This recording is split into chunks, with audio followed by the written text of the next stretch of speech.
2 நாளா மழை விட்டு விட்டு வந்துட்டே இருந்தனால பார்த்தீங்கன்னா, எப்படா வெயில் அடிக்கும், எப்படா துணி துவைச்சு போடுவோன்னு இருந்துச்சு.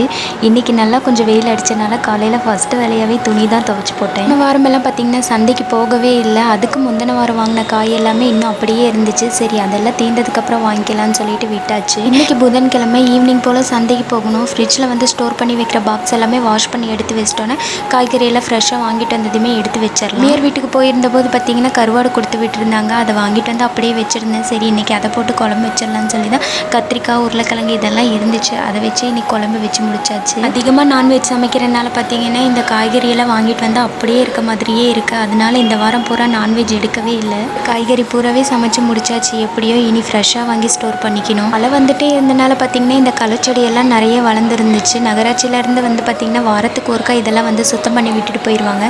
காலையில் தலை கூட சீவறதுக்கு டைம் இல்லை. பார்லர் வந்து தான் சீவனேன். ஓகே பாய், நெக்ஸ்ட் வீடியோவில் பார்க்கலாம்.